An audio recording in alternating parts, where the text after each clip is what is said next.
윤금초 봤어? 아직도 청소 일하고 있더라. 남편이 사업 망해서 도망갔다던데. 그래서 저렇게 청소나 하고 사는가 봐. 여러분, 안녕하세요. 저는 올해 68살 윤금초라고 합니다. 오늘 제가 들려드릴 이야기는 어쩌면 여러분도 한 번쯤 겪어보셨을지 모를 그런 순간에서 시작됩니다. 누군가 여러분을 있는 그대로 보지 않고 겉모습만으로 판단하던 그 순간 말이에요. 제 이야기가 여러분 마음에 조금이라도 와닿는다면 구독과 좋아요 한 번씩 눌러주시면 정말 감사하겠습니다. 그럼 시작해 볼까요? 그날 저녁도 평소와 다르지 않게 시작됐습니다. 구청 체육관의 저녁 청소를 막 끝낸 참이었어요. 마지막으로 구석에 쌓아둔 모포를 개어 창고로 옮기고 있었죠. 저는 5년 전 은퇴한 뒤로 이런저런 일을 해왔습니다. 처음엔 동네 초등학교에서 아이들 급식을 돕다가 지금은 이 체육관에서 시간제로 청소와 관리 일을 하고 있어요. 하루 4시간씩 일주일에 닷새. 그렇게 번 돈으로 생활비를 보태고 남는 건 조금씩 모아두는 게 제 일상이었습니다. 그런데 그날은 평소와 달랐어요. 체육관 전체가 뭔가 들뜬 분위기였거든요. 바로 50주년 동문 자선의 밤 준비 때문이었습니다. 제가 다니던 중고등학교 동창들이 모여서 후배들을 위한 기금을 모으는 행사였죠. 아침부터 행사 준비 인력들이 드나들고 무대 조명을 설치하고 의자를 배치하느라 체육관이 북적였습니다. 저는 그 틈새에서 쓰레기를 치우고 바닥을 닦고 화장실을 점검했어요. 행사 총괄을 맡은 분은 밀여령 씨라는 분이었습니다. 같은 동창이긴 한데 학교 다닐 때 서로 말을 섞어본 적은 없었어요. 그분은 시의원인 남편 박재욱 씨와 함께 지역에서 제법 이름이 알려진 분이었죠. 그날도 검은색 정장에 진주 목걸이를 하고 손에는 클립보드를 든 채 이곳저곳을 오가며 지시를 내리고 계셨습니다. 아주머니 저쪽 구석 먼지 좀 봐요. 손님들 오시면 어떡하려고 그래요? 밀여령 씨가 제게 손짓을 하며 말했을 때 저는 그저 웃으며 대답했습니다. 네, 알겠습니다. 행사 끝나면 불도 다 끄고 정리할게요. 사실 그 순간 제 가슴 속에는 묘한 감정이 스쳤습니다. 서운함이라고 해야 할까요? 아니면 씁쓸함이라고 해야 할까요? 하지만 저는 그냥 묵묵히 걸레를 들고 그쪽으로 걸어갔어요. 왜냐하면 제가 누군가에게 무언가를 증명해야 할 이유는 없었으니까요. 적어도 그때까지는 그렇게 생각했습니다. 여러분은 혹시 아세요? 이 체육관이 3년 전 대대적인 보수 공사를 거쳤다는 걸요. 낡은 지붕을 갈고 바닥 매트를 새로 깔고 화장실과 샤워실을 전부 리모델링했습니다. 그 비용이 얼마였는지 아십니까? 총 3억 원. 그중 60%인 1억 8천만 원을 인명의 기부자가 냈어요. 구청 예산으로는 도저히 감당할 수 없는 금액이었죠. 당시 구청 게시판에는 그저 시민 A씨의 뜻깊은 기부에 감사드립니다라는 문구만 붙어 있었습니다. 그 익명의 기부자가 누군지 그날 체육관에 모인 그 누구도 몰랐습니다. 밀여령 씨도 시의원인 박재욱 씨도 심지어 저와 같은 반이었던 동창들조차 전혀 알지 못했어요. 그들은 그저 청소하는 아주머니가 구석에서 걸레를 들고 있다는 것만 봤을 뿐입니다. 저는 그날 밤 행사를 앞두고 창고 안에 잠깐 앉아 쉬었습니다. 낡은 의자에 엉덩이를 붙이고 보온병에 담아온 보리차를 한 모금 마시며 생각에 잠겼어요. 남편과 함께 작은 재봉방을 운영하던 시절이 떠올랐습니다. 아침 일찍 천을 재단하고 밤늦게까지 재봉틀을 돌리던 그 시간들. 우리는 주로 동네 아이들 체육복을 만들었어요. 학교 단체 주문을 받아서요. 한 벌 한 벌 정성껏 바느질하면서 남편은 늘 이렇게 말했습니다.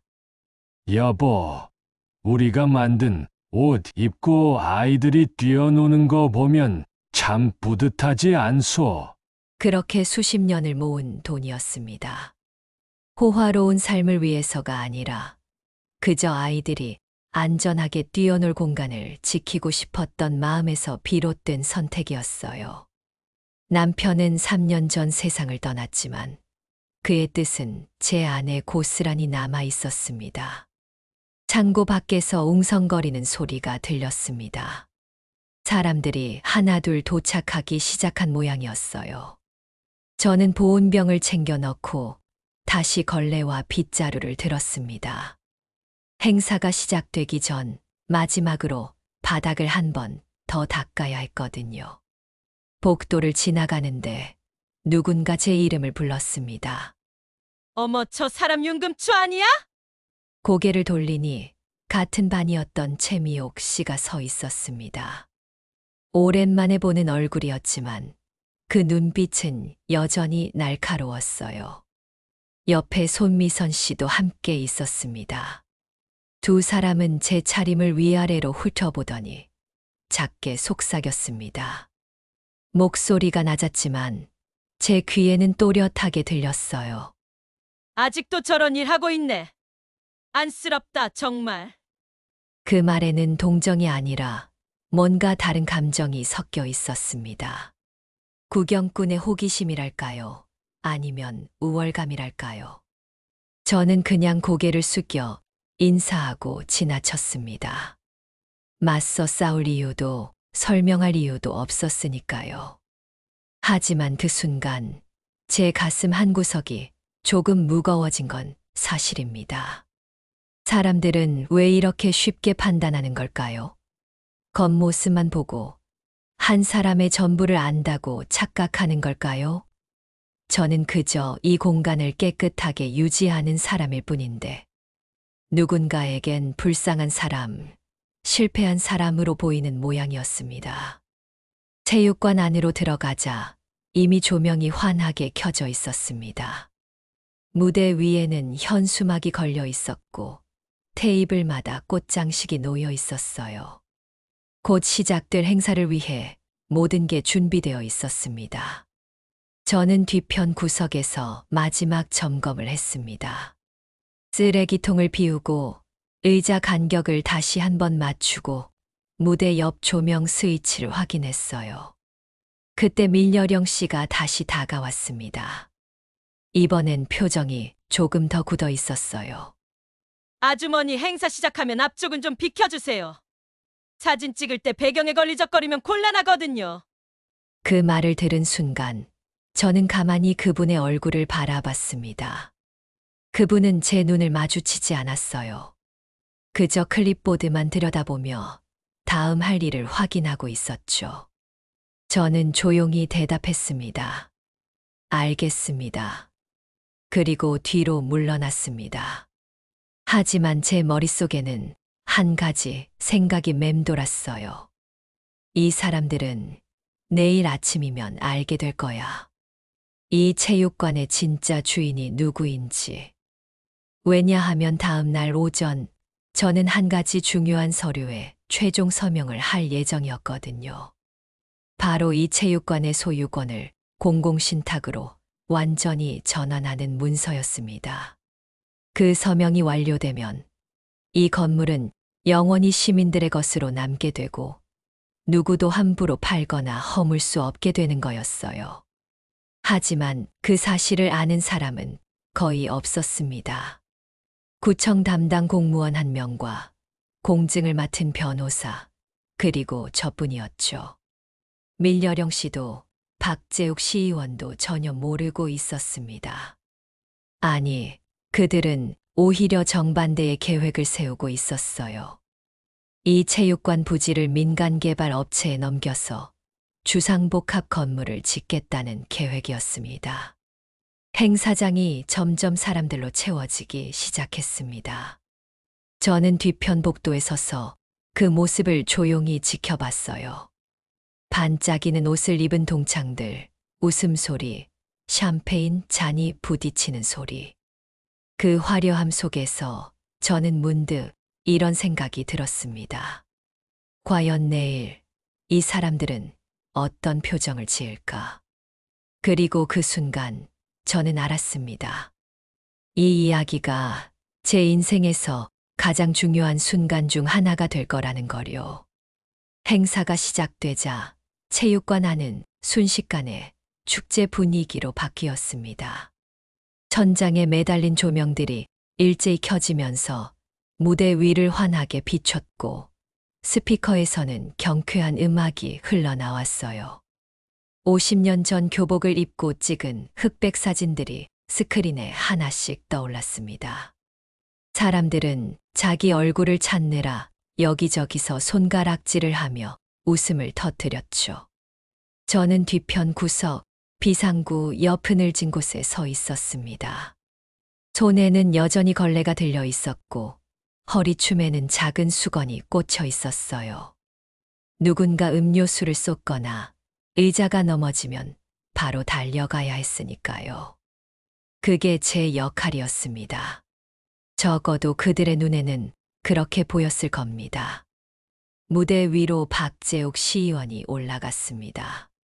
검은색 양복에 붉은 넥타이를 맨 그의 모습은 여전히 당당해 보였어요.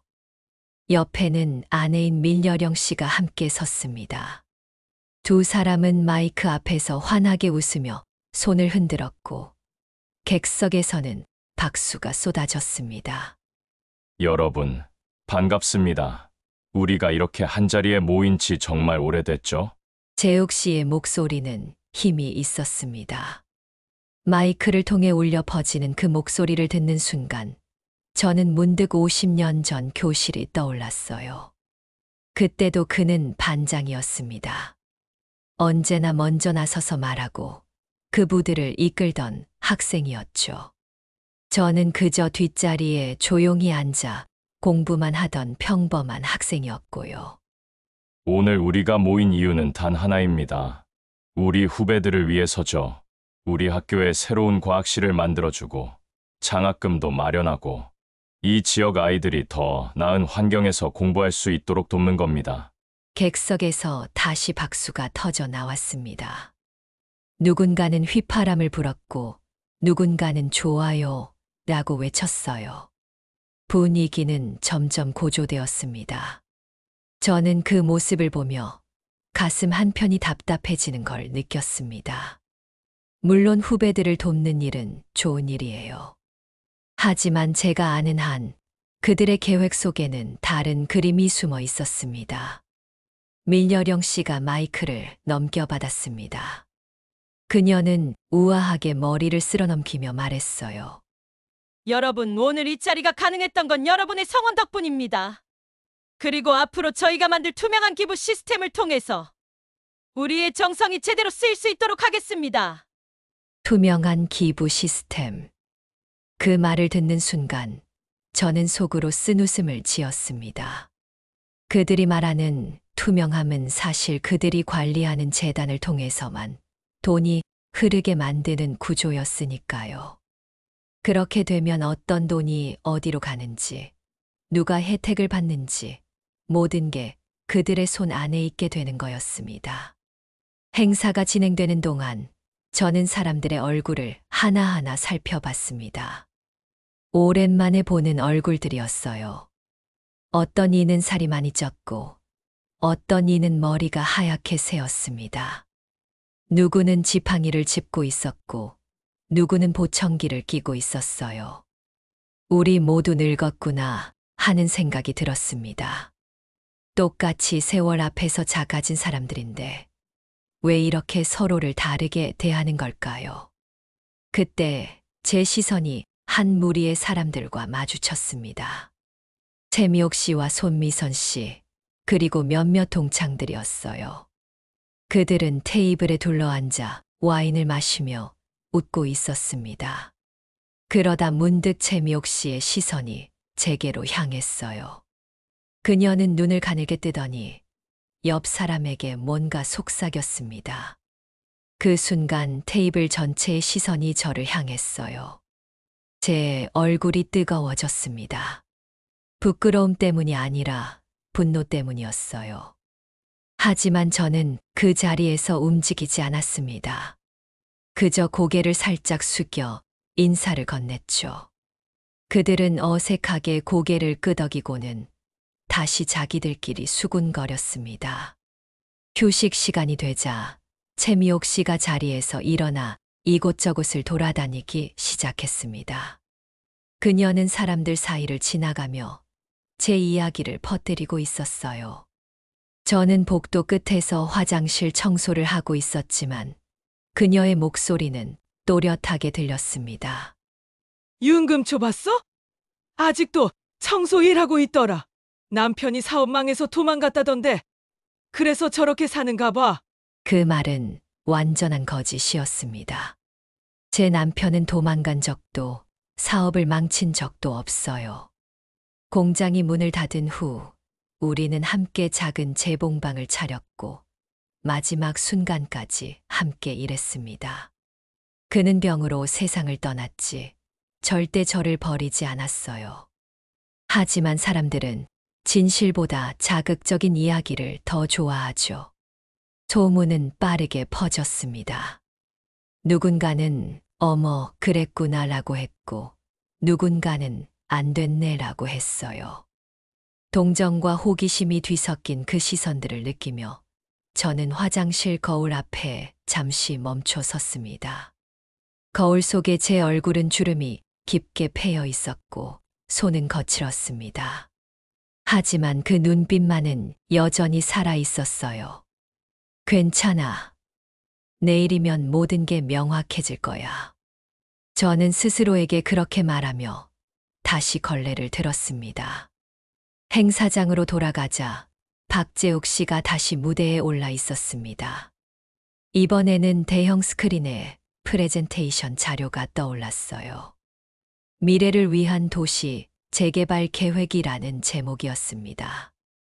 여러분, 우리 도시가 발전하려면 과감한 결단이 필요합니다. 낡은 건물들을 허물고 새로운 랜드마크를 만들어야 해요. 그래야 젊은이들이 돌아오고 경제가 살아납니다. 그의 말에 맞춰 화면에는 체육관 부지에 들어설 주상복합 건물의 조감도가 나타났습니다. 높이 솟은 아파트, 상가, 주차장. 그 어디에도 아이들이 뛰어노는 공간은 보이지 않았어요. 저는 그 화면을 보며 주먹을 꽉 쥐었습니다. 객석에서는 박수와 함께 찬성의 목소리가 나왔습니다. 좋은 생각이에요. 발전이 필요해요. 하지만 한편에서는 조용한 사람들도 있었어요. 아이를 데리고 온 젊은 엄마 몇 명이 서로 눈을 마주치며 걱정스러운 표정을 지었습니다. 그 순간 저는 깨달았습니다. 이 싸움은 단순히 건물 하나를 지키는 문제가 아니라는 걸요. 이건 우리가 어떤 가치를 선택할 것인가, 누구의 목소리에 귀 기울일 것인가의 문제였습니다. 그리고 저는 더 이상 침묵할 수 없다는 걸 알았습니다. 행사가 막바지에 접어들 무렵, 저는 무대 뒤편에서 쓰레기 봉투를 정리하고 있었습니다. 사람들이 버린 종이컵과 냅킨, 빈 과자 봉지들을 모으는 일이었죠. 허리를 숙였다, 펴기를 반복하다 보니 허리가 조금씩 뻐근해졌어요. 예전 같지 않은 몸이라는 걸 새삼 느끼는 순간이었습니다. 그때 누군가 제 어깨를 톡 쳤습니다. 고개를 돌리니 밀여령 씨가 서 있었어요. 그녀의 얼굴에는 미소가 있었지만 눈빛은 차가웠습니다. 아주머니, 잠깐만요. 저는 쓰레기 봉투를 내려놓고 그녀를 바라봤습니다. 그녀는 주변을 살피더니 목소리를 낮춰 말했어요. 지금부터 단체 사진 찍을 건데요. 아주머니는 앞쪽 좀 비켜주세요. 사진에 걸리적거리면 곤란하거든요. 아시죠? 그 말을 듣는 순간 제 귀가 웅웅거렸습니다.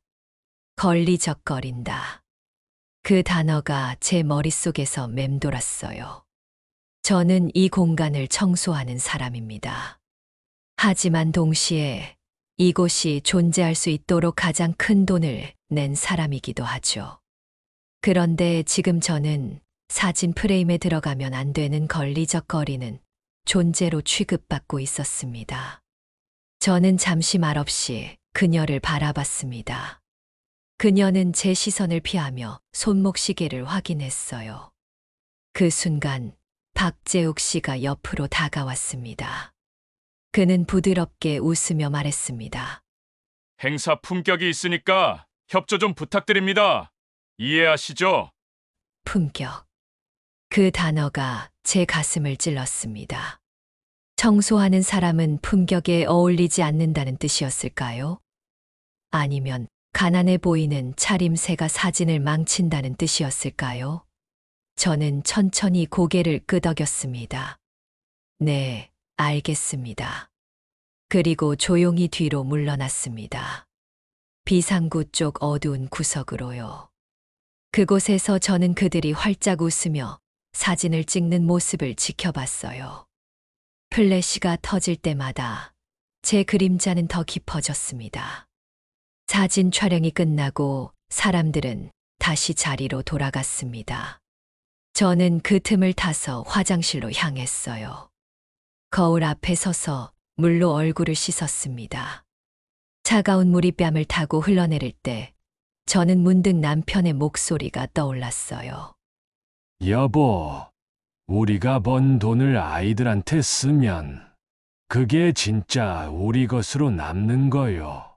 누가 알아주든 말든 그게 중요한 게 아니라오. 남편은 그런 사람이었습니다. 인정받기 위해 일하지 않았어요. 그저 옳다고 믿는 일을 묵묵히 해나갔죠. 그가 세상을 떠난 후 저는 그 뜻을 이어받아 이곳에 돈을 냈습니다. 익명으로요.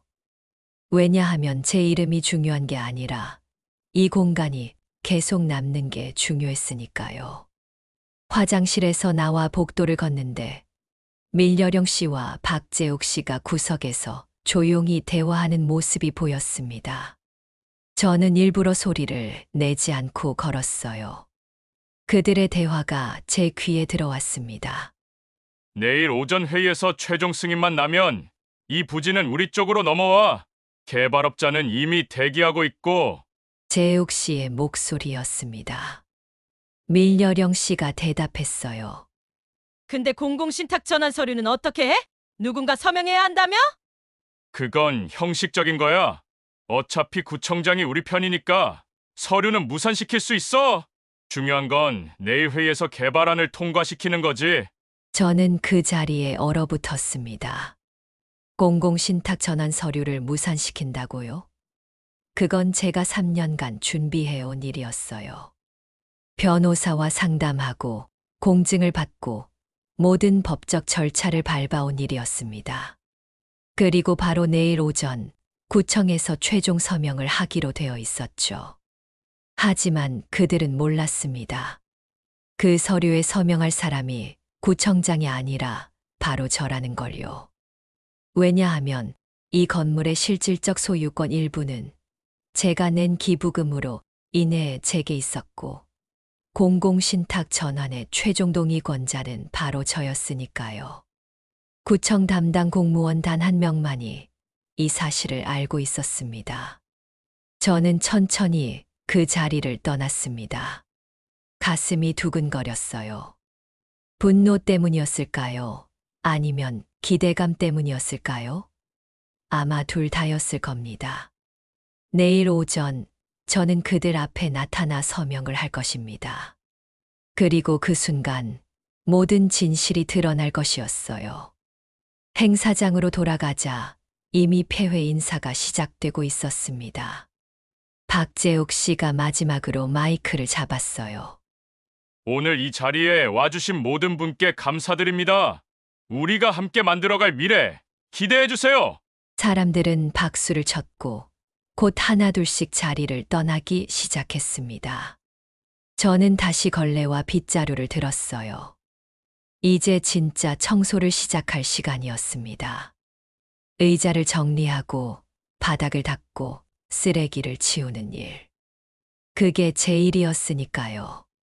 1시간쯤 지났을까요? 체육관은 텅 비었고 저 혼자만 남았습니다. 조명을 하나씩 끄면서 저는 이 공간을 천천히 돌아봤어요. 이곳에서 얼마나 많은 아이들이 뛰어놀았을까요? 배구를 하고 농구를 하고 배드민턴을 치며 웃었을 거예요. 그 웃음소리가 제게는 어떤 박수나 칭찬보다 값진 것이었습니다. 마지막 조명을 끄기 전 저는 주머니에서 작은 사진 한 장을 꺼냈습니다. 남편과 함께 찍은 사진이었어요. 재봉방 앞에서 찍은 낡은 사진. 우리는 그 사진 속에서 웃고 있었습니다. 화려하지 않았지만 행복했어요. 여보, 내일이면 당신 뜻이 이루어질 거요. 우리가 지키고 싶었던 것들이 영원히 남을 거요.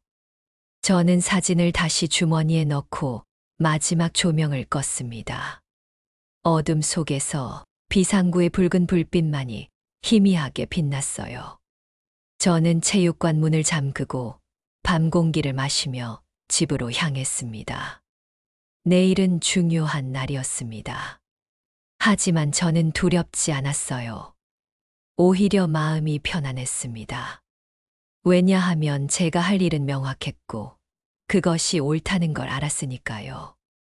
누가 알아주든 말든, 누가 인정해주든 말든 그건 중요하지 않았습니다. 중요한 건 진실이 빛을 보는 거였으니까요.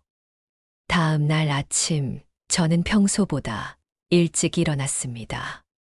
창밖으로 아침 햇살이 들어오고 있었어요. 옷장에서 가장 단정한 옷을 꺼내 입었습니다. 남색 블라우스에 검은색 바지, 그리고 남편이 마지막으로 사준 가디건. 거울을 보니 여전히 평범한 노인의 모습이었지만 오늘만큼은 제 자신이 조금 달라 보였습니다. 구청 회의는 오전 10시였습니다. 저는 9시에 집을 나섰어요. 버스를 타고 가는 동안 창밖 풍경을 바라보며 지난 3년을 떠올렸습니다. 변호사 사무실을 처음 찾아갔던 날, 공증 서류의 도장을 찍던 날, 구청 담당자와 마주 앉아 공공신탁의 의미를 설명 듣던 날들. 그 모든 순간이 오늘을 위한 준비였습니다. 버스에서 내려 구청으로 걸어가는데 휴대전화가 울렸습니다. 체육관 관리실 번호였어요. 받자마자 다급한 목소리가 들렸습니다. 금초 씨, 큰일 났어요. 아침부터 사람들이 막 찾아와서 난리예요. 체육관 폐쇄한다는 소문이 동네에 쫙 퍼졌어요. 제 손이 떨렸습니다. 소문이 벌써 퍼졌다고요? 어젯밤 행사 이후 불과 몇 시간 만에요.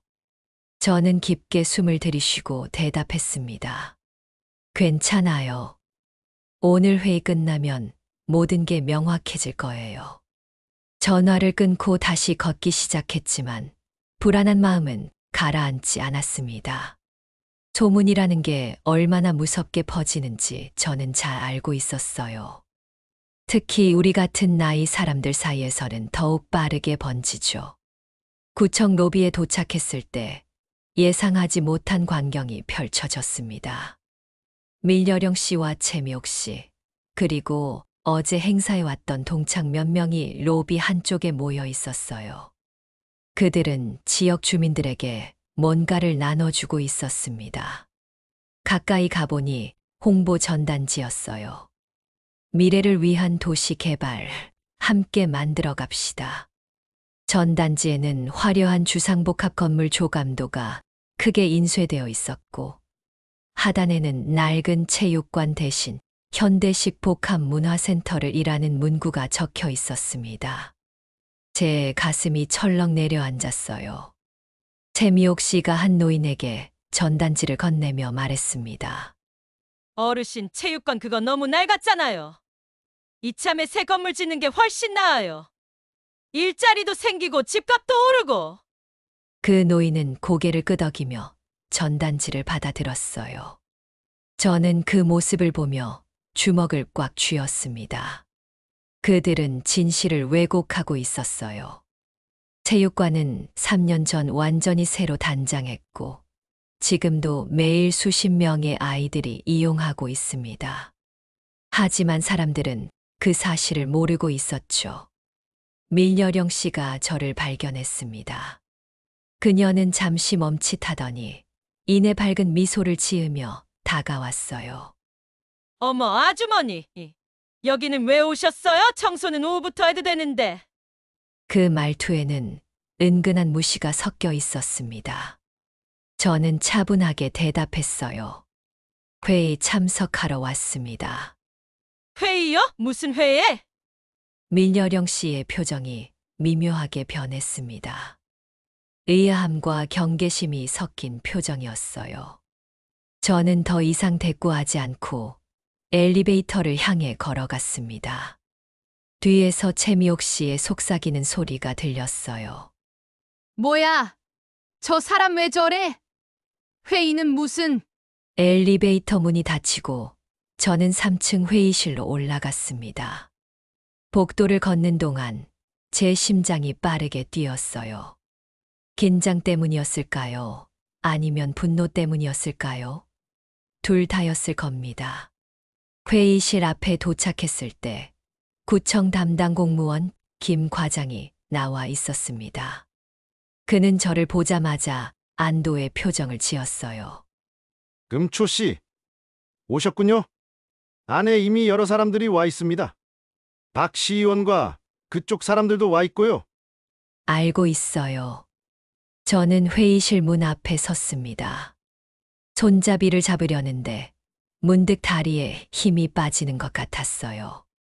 68살 노인의 몸으로 저는 지금 거대한 싸움을 시작하려 하고 있었습니다. 과연 제 목소리가 그들에게 닿을 수 있을까요? 그때 김 과장이 제 어깨를 가볍게 두드렸습니다.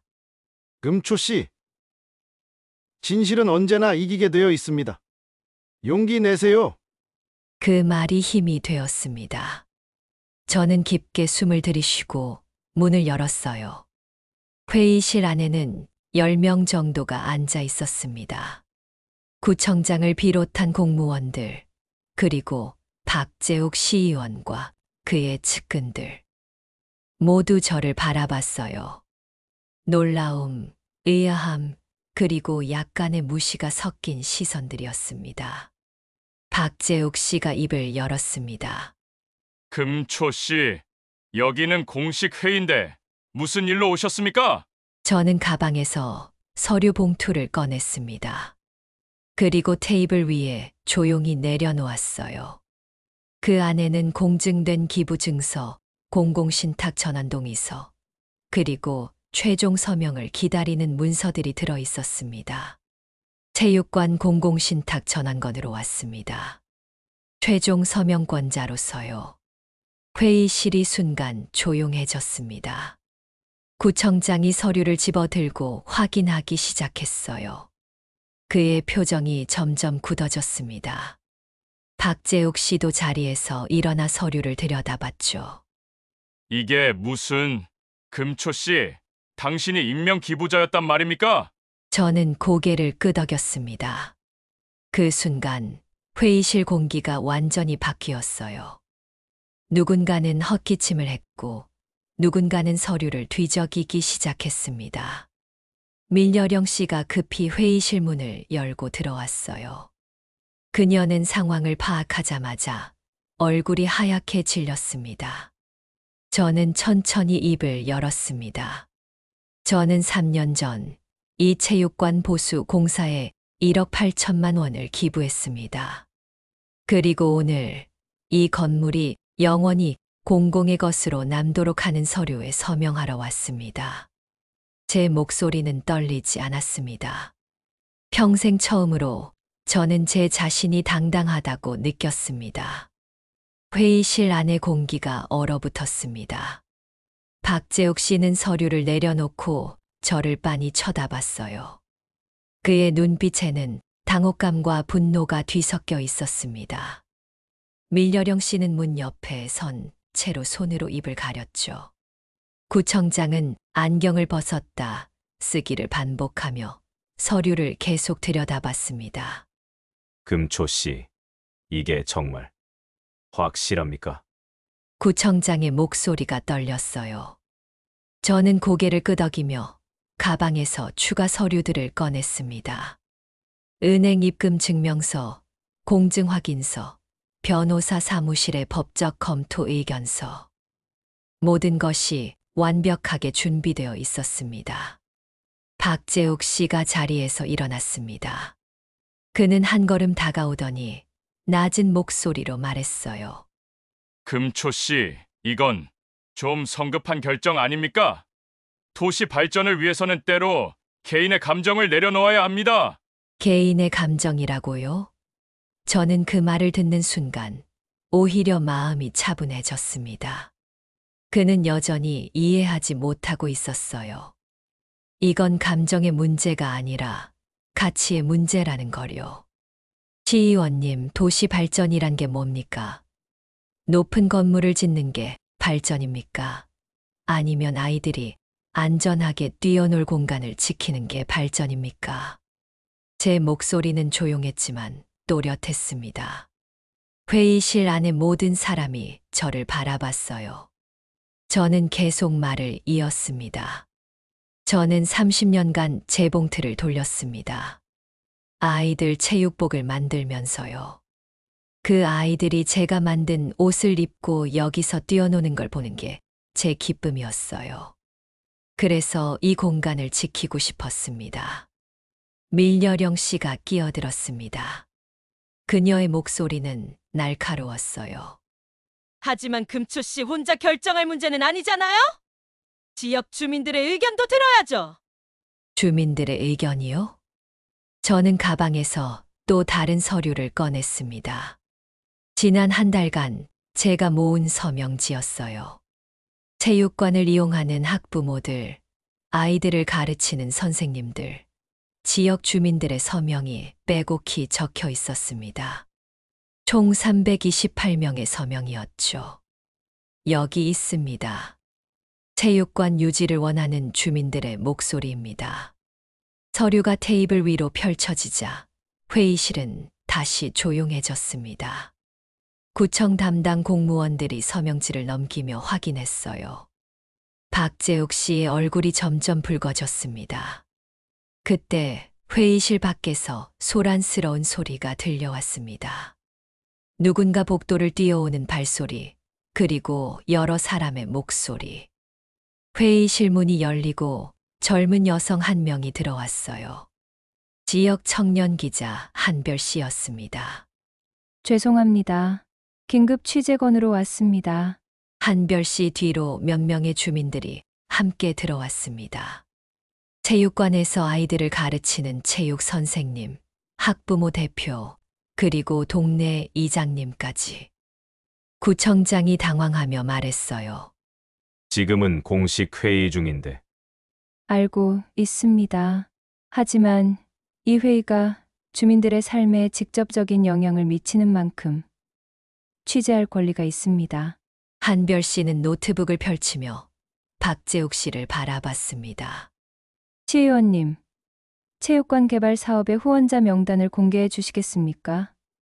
특히 보수, 공사비의 60%를 낸 익명 기부자 A는 누구입니까? 박재욱 씨가 헛기침을 했어요. 밀여령 씨가 급히 대답했습니다. 그건 익명이라서 저희도 모릅니다. 그럼 오늘 이 자리에 그분이 계십니까? 한별 씨의 질문에 회의실 안의 시선이 일제히 저에게로 향했습니다.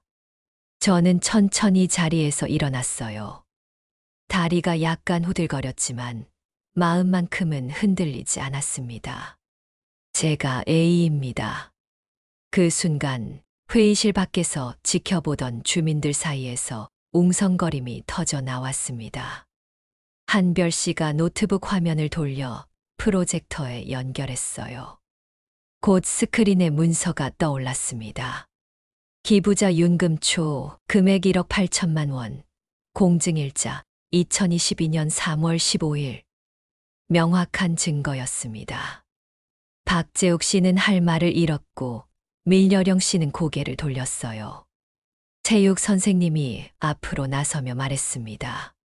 저는 이 체육관에서 15년간 아이들을 가르쳤습니다. 이곳이 없었다면 우리 아이들은 갈 곳이 없었을 거예요. 금초 선생님께서 이 공간을 지켜주신 겁니다. 학부모 대표도 말을 이었습니다. 우리 애가 여기서 처음 배구를 배웠어요. 이곳은 단순한 건물이 아니라 아이들의 꿈이 자라는 곳입니다. 이장님도 고개를 끄덕이며 말했어요. 개발도 중요하지만 우리 동네에 필요한 건 이런 공간입니다. 주민들 대부분이 체육관 유지를 원합니다.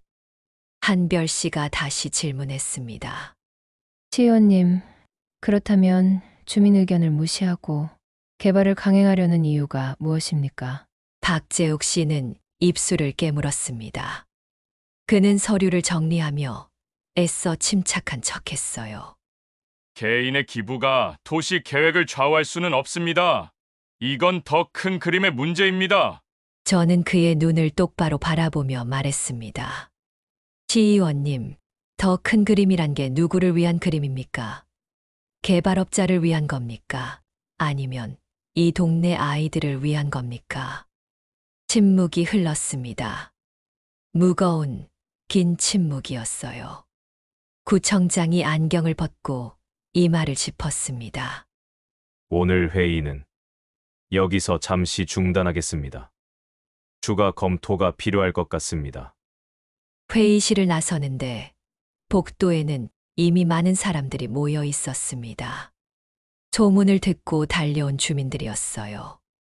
그들은 저를 보자 조용히 고개를 숙여 인사했습니다. 어떤 이는 박수를 쳤고 어떤 이는 제 손을 잡았어요. 저는 그 순간 깨달았습니다. 이건 혼자만의 싸움이 아니었다는 걸요. 수많은 사람들의 마음이 모여서 진실이 빛을 보게 된 거였습니다. 회의실 밖 복도는 순식간에 사람들로 가득 찼습니다. 저는 그 한가운데 서 있었어요. 수십 쌍의 눈이 저를 바라보고 있었지만 이상하게도 두렵지 않았습니다. 오히려 마음이 편안했어요. 숨겨왔던 진실을 드러낸다는 게 이렇게 홀가분한 일인 줄 몰랐습니다. 한별 기자가 녹음기를 들고 제 앞에 섰습니다. 그녀의 눈빛은 진지했어요. 금초 선생님, 왜 3년 동안 익명으로 남으셨습니까? 이름을 밝히셨다면 진작에 존중받으셨을 텐데요. 저는 잠시 생각에 잠겼습니다. 왜 익명이었을까요? 사실 저는 처음부터 이름이 알려지는 걸 원하지 않았어요. 남편과 함께 결정한 일이기도 했고요. 이름이 중요한 게 아니라고 생각했습니다. 제가 누군지보다 이 공간이 남는 게 중요했으니까요. 그 순간 복도 끝에서 익숙한 목소리가 들려왔습니다. 최미옥 씨였어요. 그녀는 사람들 사이를 비집고 앞으로 나왔습니다. 얼굴이 창백했고 눈빛은 흔들리고 있었어요. 금초야, 내가 정말 그 돈을? 저는 그녀를 조용히 바라봤습니다. 어제 그녀가 제 이야기를 왜곡하며 소문을 퍼뜨리던 모습이 떠올랐어요. 남편이 도망갔다는 거짓말. 그 말이 얼마나 많은 사람들에게 퍼졌을까요? 미호가, 우리 남편은 도망가지 않았어. 마지막까지 나와 함께 일했고 병으로 세상을 떠났지. 그 사실을 알면서도 내가 그런 말을 퍼뜨린 이유가 뭐니? 최미옥 씨는 입술을 떨었습니다. 변명을 하려다가 결국 고개를 숙였어요. 손미선 씨도 그 옆에 서 있었습니다. 그녀 역시 부끄러운 표정으로 저를 쳐다보지 못했죠. 미안해.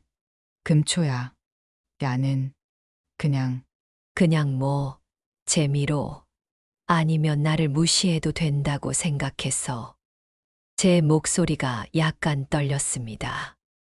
분노 때문이 아니라 슬픔 때문이었어요. 우리는 같은 교실에서 공부했고, 같은 시절을 살아온 사람들이었습니다. 그런데 언제부터 서로를 이렇게 대하게 된 걸까요? 한별 기자가 조심스럽게 물었습니다. 선생님, 계속 말씀해 주시겠어요? 저는 고개를 끄덕이고 천천히 말을 이었습니다. 저희 부부는 공장에서 해고된 후 작은 재봉방을 시작했습니다. 동네 아이들 체육복을 만드는 일이었어요. 한 벌에 얼마 되지 않는 돈이었지만 우리는 정성껏 만들었습니다. 제 머릿속에 그때의 기억이 생생하게 떠올랐어요. 새벽 5시에 일어나 천을 재단하고 저녁 10시까지 재봉틀을 돌리던 날들. 손가락에 반창고를 붙이고 허리가 아파도 쉬지 못하던 시간들. 하지만 우리는 불평하지 않았어요. 남편은 늘 말했습니다. 여보, 우리가 만든 옷 입고 아이들이 뛰어노는 거 보면 참 뿌듯하지 않소. 그 말이 저희의 힘이었어요. 복도에 모인 사람들은 조용히 제 이야기를 들었습니다. 어떤 어머니는 눈물을 닦았고 어떤 아버지는 고개를 끄덕였어요. 우리는 30년간 조금씩 돈을 모았습니다. 화려한 삶을 위해서가 아니라 아이들에게 줄 무언가를 만들기 위해서요. 그래서 3년 전 체육관이 낡아서 폐쇄 위기에 처했다는 소식을 들었을 때 남편과 의논했습니다. 저는 잠시 말을 멈추고 주머니에서 낡은 사진 한 장을 꺼냈습니다. 남편과 함께 재봉방 앞에서 찍은 사진이었어요.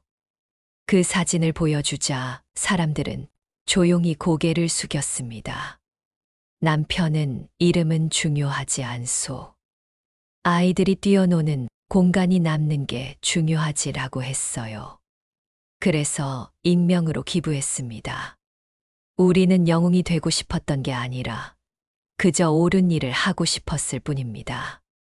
한별 기자가 노트북을 다시 조작했습니다. 스크린에 또 다른 문서가 떠올랐어요. 공공신탁 전환 서류였습니다. 선생님, 이 서류의 의미를 설명해 주시겠어요? 이 서류는 체육관이 영원히 공공의 것으로 남도록 하는 법적 문서입니다. 누구도 함부로 팔거나 허물거나 개인의 이익을 위해 사용할 수 없게 됩니다. 박재욱 시의원이 회의실 문 앞에 서 있었습니다. 그는 팔짱을 끼고 저를 노려봤어요. 금초 씨, 당신 혼자만의 생각으로 도시 계획을 막을 수는 없습니다. 저는 그를 똑바로 바라보며 대답했습니다. 시의원님, 도시 계획이란 게 누구를 위한 겁니까? 개발업자의 주머니를 채우기 위한 겁니까? 아니면 시민들의 삶을 위한 겁니까? 그건 어제 행사장에서 시의원님과 여령 씨는 저를 걸리적거린다고 하셨죠. 사진 프레임에 들어가면 안 되는 사람이라고요. 왜 그랬습니까? 청소하는 사람이라서, 가난해 보여서. 복도가 다시 조용해졌습니다. 밀여령 씨가 얼굴을 가렸어요. 박재욱 씨는 변명을 하려다가 입을 다물었습니다. 저는 천천히 말을 이었습니다. 저는 빗자루를 듭니다. 하지만 동시에 이 건물을 지키기 위해 평생 모은 돈을 낸 사람이기도 합니다. 빗자루를 든 손과 서류에 서명하는 손, 둘 다 같은 사람의 손입니다. 사람의 가치는 직업이나 외모로 정해지는 게 아닙니다. 체육 선생님이 앞으로 나서며 말했습니다. 금초 선생님 말씀이 맞습니다. 우리는 모두 똑같이 존중받아야 합니다. 학부모들도 목소리를 높였어요. 체육관을 지켜주세요. 우리 아이들의 공간을 빼앗지 마세요. 구청장이 회의실에서 나왔습니다.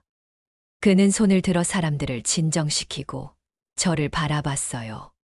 금초 씨, 이 서류에 지금 서명하시겠습니까?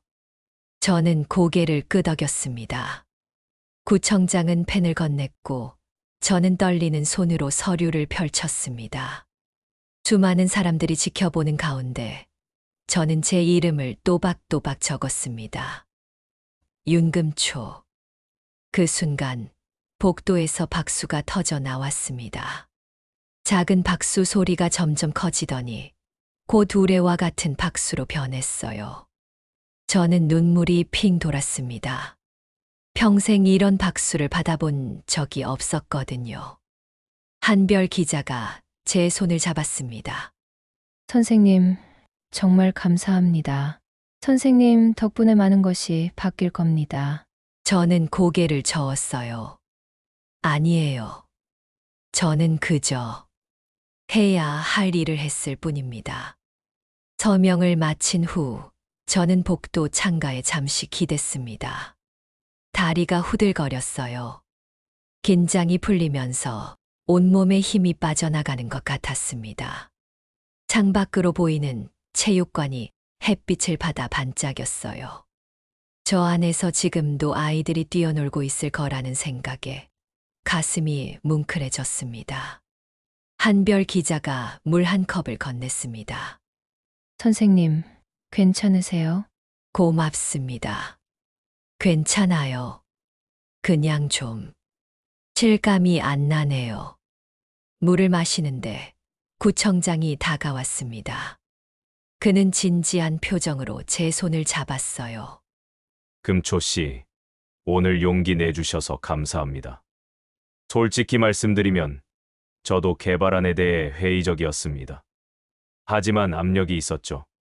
오늘 선생님 덕분에 제대로 된 결정을 내릴 수 있게 됐습니다. 저는 고개를 끄덕였습니다. 구청장도 자기 자리에서 싸우고 있었던 거였어요. 권력과 이익 앞에서 옳은 선택을 하기란 쉬운 일이 아니니까요. 구청장님도 힘드셨겠어요. 하지만 이제 함께 지켜가면 되지 않을까요? 구청장이 환하게 웃었습니다. 그리고 회의실로 돌아갔어요. 저는 다시 창밖을 바라봤습니다. 복도 끝에서 박재욱 시의원과 밀여령 씨가 조용히 대화를 나누고 있었어요. 그들의 얼굴에는 패배감이 역력했습니다. 밀여령 씨가 제게 다가왔습니다. 그녀는 망설이다가 결국 입을 열었어요. 금초 씨, 미안해요. 어제 제가 너무 무례했어요. 저는 그녀를 바라봤습니다. 그녀의 눈에는 진심이 담겨 있었어요. 하지만 저는 곧바로 대답하지 않았습니다. 왜냐하면 그녀가 사과해야 할 대상은 저 혼자가 아니었으니까요. 여령 씨, 저한테만 사과하면 되는 게 아니에요. 어제 그 행사장에 있던 모든 사람들, 그리고 이 동네 주민들에게도 사과해야죠. 그들의 공간을 그들도 모르게 팔아넘기려 했잖아요. 밀여령 씨의 얼굴이 붉어졌습니다. 그녀는 고개를 숙였어요. 맞아요. 제가 너무 욕심을 부렸어요. 박재욱 시의원도 다가왔습니다. 그는 한숨을 크게 쉬며 말했어요. 금초 씨, 내가 잘못 판단했소. 개발이 곧 발전이라고 생각했는데 당신 말이 맞았소. 사람들에게 필요한 게 뭔지 제대로 보지 못했어요. 저는 그의 눈을 똑바로 바라봤습니다. 그의 사과가 진심인지 아닌지 아직은 확신할 수 없었어요. 하지만 적어도 오늘 이 순간만큼은 그도 뭔가를 깨달은 것 같았습니다. 시의원님, 사람들은 시의원님을 믿고 뽑았어요. 그 신뢰를 저버리지 말아주세요. 앞으로는 누구를 위한 정치인지 잊지 말고요. 박재욱 씨는 아무 말도 하지 못했습니다. 그는 그저 고개를 끄덕이고 복도를 따라 걸어갔어요. 밀여령 씨도 그의 뒤를 따랐습니다. 두 사람의 뒷모습은 어딘가 초라해 보였어요. 한별 기자가 다시 다가왔습니다. 선생님, 이제 어떻게 하실 거예요? 언론의 이야기가 퍼지면 아마 유명해지실 거예요. 저는 고개를 저었습니다. 유명해지고 싶지 않아요. 저는 그냥 평소처럼 살고 싶어요. 체육관 청소하고 아이들 보면서요. 하지만 선생님이 하신 일은 정말 대단해요. 많은 사람들이 본받아야 할 일이고요. 대단한 게 아니에요. 그냥 해야 할 일을 했을 뿐이에요. 그때 복도 끝에서 최미옥 씨가 천천히 걸어왔습니다. 그녀는 제 앞에 서더니 눈물을 글썽이며 말했어요.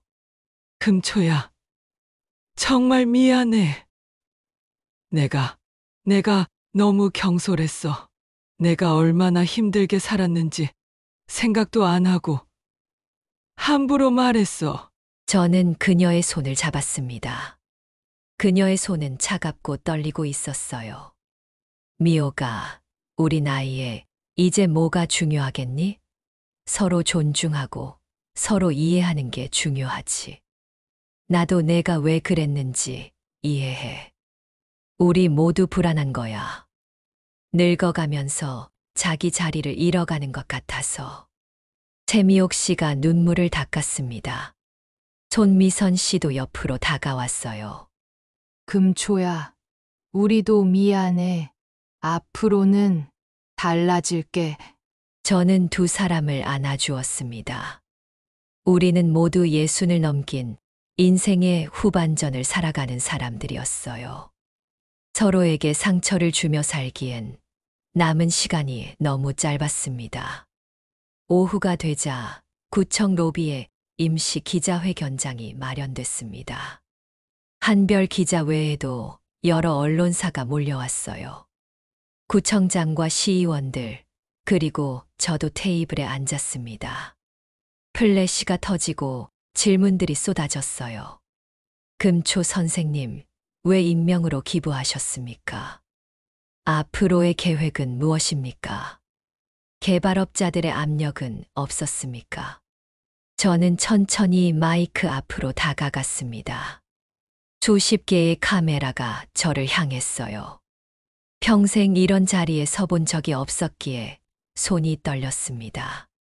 하지만 저는 제 목소리를 냈습니다. 저는 영웅이 아닙니다. 빗자루를 든 손이든 서류에 서명하는 손이든 같은 사람의 손입니다. 사람의 가치는 직업이나 재산으로 정해지지 않아요. 기자들이 받아 적기 시작했습니다. 저는 계속 말을 이었어요. 어제 행사장에서 저는 걸리적거린다는 말을 들었습니다. 사진에 들어가면 안 되는 사람이라고요. 하지만 생각해 보세요. 우리 사회에서 걸리적거리는 사람이 누구입니까? 정말 그들이 문제일까요? 로비가 조용해졌습니다. 제 목소리만이 울려 퍼졌어요. 저는 오늘 이 자리에서 약속합니다. 제 이름은 결국 다시 인명으로 돌아갈 것입니다. 중요한 건 이름이 아니라 우리가 지켜낸 가치니까요. 아이들이 뛰어놀 공간, 서로를 존중하는 마음, 그게 남는 겁니다. 저는 마이크를 내려놓고 자리에서 일어났습니다. 기자들은 더 많은 질문을 쏟아냈지만 저는 더 이상 대답하지 않았어요. 할 말은 다 했으니까요. 로비를 나서는데 체육관에서 아이들이 뛰어나왔습니다. 그들은 제게 달려와 안겼어요. 할머니, 체육관 지켜주셔서 고맙습니다. 이제 계속 배구할 수 있어요. 저는 아이들의 머리를 쓰다듬었습니다. 그 작은 손들의 온기가 세상 무엇보다 따뜻했습니다. 다음 날 아침, 저는 평소처럼 일찍 일어났습니다. 창밖으로 아침 햇살이 부드럽게 들어왔어요. 어제의 일들이 꿈만 같았습니다. 하지만 탁자 위에 놓인 신문을 보는 순간 모든 게 현실이라는 걸 깨달았어요. 68세 청소원, 인명기부로 체육관 지켜내. 기사 제목이 일면에 크게 실려 있었습니다. 제 사진도 함께 실렸더군요. 낯간지러웠지만 동시에 뿌듯했어요. 기사를 읽으며 저는 남편 사진 앞에 앉았습니다. 여보, 우리가 지키고 싶었던 거 지켰소. 이제 그 아이들은 마음껏 뛰어놀 수 있을 거요. 시청 공개 청문회는 오전 10시였습니다. 저는 어제 입었던 남색 블라우스를 다시 꺼내 입었어요. 거울을 보니 여전히 주름진 얼굴이었지만 눈빛만큼은 달라진 것 같았습니다. 좀 더 단단해진, 좀 더 당당해진 눈빛이었어요. 시청 앞에는 이미 많은 사람들이 모여 있었습니다. 학부모들, 주민들, 그리고 아이들까지. 그들은 손팻말을 들고 있었어요. 체육관을 지켜주세요. 아이들의 공간을 빼앗지 마세요. 저를 보자 사람들이 박수를 쳤습니다. 저는 그들에게 손을 흔들며 청문회장으로 들어갔습니다. 넓은 홀에는 수백 명의 시민들이 앉아 있었어요. 무대 위에는 시장을 비롯한 시의원들이 자리하고 있었습니다. 박재욱 씨도 보였어요. 그는 고개를 숙인 채 앉아 있었습니다. 사회자가 제 이름을 불렀습니다. 저는 천천히 무대로 걸어갔습니다. 마이크 앞에 서자 수백 쌍의 눈이 저를 바라봤어요. 긴장되었지만 더 이상 두렵지 않았습니다. 여러분, 저는 영웅이 아닙니다. 저는 그저 68년을 살아온 평범한 사람입니다. 제 봉투를 돌리고 바닥을 닦고 그렇게 살아온 사람이에요. 제 목소리가 홀 전체에 울려 퍼졌습니다. 하지만 제가 오늘 여기 서 있는 이유는 한 가지를 여러분께 말씀드리고 싶어서입니다. 빗자루를 든 손이든 서류에 서명하는 손이든 같은 사람의 손입니다. 우리는 누구나 존중받을 자격이 있어요. 객석에서 고개를 끄덕이는 분들이 보였습니다. 특히 제 또래로 보이는 어르신들의 눈에 눈물이 맺혀 있었어요. 나이가 들었다고, 가난해 보인다고, 힘이 없어 보인다고, 그 사람의 가치가 줄어드는 게 아닙니다.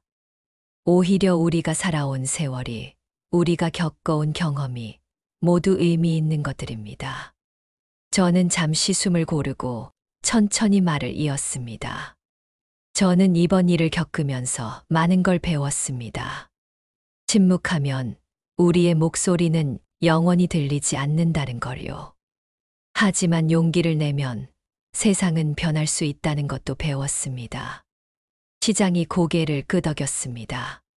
저는 마지막으로 말했어요. 제 이름은 곧 잊힐 겁니다. 그리고 그게 맞아요. 중요한 건 이름이 아니라 우리가 함께 지켜낸 가치니까요. 아이들이 뛰어놀 공간, 서로를 존중하는 마음, 약속을 지키는 신뢰. 그게 남는 겁니다. 청문회장에 박수가 터져 나왔습니다. 우레와 같은 박수였어요. 저는 자리로 돌아가며 눈물을 닦았습니다. 기쁨의 눈물이었어요. 투표 결과 체육관 개발안은 부결되었습니다. 대신 체육관은 공공신탁으로 정식 전환되어 영구적으로 보존되기로 결정됐어요. 박재욱 시의원은 이해충돌 조사에 회부되었고 밀여령 씨의 재단 제안서도 철회되었습니다. 청문회가 끝나고 저는 다시 체육관으로 향했습니다. 평소처럼 청소 도구를 챙기고 바닥을 닦기 시작했어요. 한별 기자가 찾아왔습니다. 선생님, 이름을 기사에 넣어도 될까요? 많은 사람들이 선생님 이야기를 알아야 한다고 생각해요. 저는 잠시 생각하다가 빙긋 웃었습니다. 기사를 쓰시되 제 이름보다는 아이들 이름을 더 크게 써주세요. 이 공간이 누구를 위한 곳인지 그게 중요하니까요. 한별 기자가 고개를 끄덕이며 떠났습니다. 저는 다시 걸레를 들었어요. 체육관 천장에 매달린 조명이 조용히 빛났습니다. 그 빛 아래에서 아이들이 웃으며 뛰어놀고 있었어요. 저녁이 되어 집으로 돌아오는 버스 안에서 저는 창밖을 바라봤습니다. 석양이 도시를 물들이고 있었어요. 아름다운 풍경이었습니다. 버스 안에는 퇴근하는 사람들, 학원 가는 아이들, 장을 보고 돌아가는 어르신들이 가득했어요. 우리는 모두 각자의 자리에서 열심히 살아가는 사람들이었습니다. 집에 도착해 저는 남편 영정 앞에 앉았습니다. 그리고 조용히 말했어요. 당신이 늘 말했던 대로 이름은 중요하지 않았소. 중요한 건 우리가 남긴 것이지. 아이들이 뛰어노는 웃음소리, 그게 우리의 이름이요. 여러분, 제 이야기를 끝까지 들어주셔서 감사합니다. 저는 이 이야기를 통해 한 가지만 꼭 전하고 싶었습니다. 우리 시니어 세대도 여전히 세상을 바꿀 수 있다는 것을요. 나이가 들었다고, 은퇴했다고 우리의 가치가 줄어드는 게 절대 아닙니다. 오히려 우리가 살아온 수십 년의 세월이, 우리가 견뎌온 고난이, 우리가 쌓아온 지혜가 모두 소중한 자산입니다. 그 힘으로 우리는 여전히 의미 있는 일을 할 수 있어요. 혹시 지금 이 이야기를 들으시는 분들 중에 무시당하고 상처받으신 분이 있다면 꼭 기억해 주세요. 당신은 충분히 가치 있는 사람입니다. 당신의 목소리는 들릴 자격이 있고 당신의 선택은 존중받아야 마땅합니다. 두려워하지 마세요. 나이는 약점이 아니라 강점입니다. 우리는 인생의 풍파를 견뎌낸 사람들이에요. 그 경험으로 우리는 옳은 것과 그른 것을 구분할 수 있습니다. 포기하지 마세요. 당당하게 사세요. 우리의 손이 주름졌어도 우리의 마음은 여전히 따뜻합니다. 우리의 걸음이 느려도 우리의 의지는 여전히 굳건합니다. 체육관 조명 아래서 뛰어노는 아이들처럼 우리도 각자의 자리에서 빛날 수 있습니다. 그 빛이 누군가에게는 희망이 되고 누군가에게는 용기가 될 것입니다. 저는 내일도 체육관에서 바닥을 닦을 겁니다. 하지만 이제 저는 압니다. 그 바닥을 닦는 손이 세상을 바꾼 손이기도 하다는 걸요. 여러분도 할 수 있습니다. 우리 함께 당당하게 살아갑시다. 이야기를 들어주셔서 진심으로 감사드립니다. 여러분의 응원이 큰 힘이 됩니다. 구독과 좋아요로 함께 해주시면 더 많은 용기 있는 이야기들을 나눌 수 있을 것 같습니다. 감사합니다. 여러분 모두 건강하시고 행복하세요.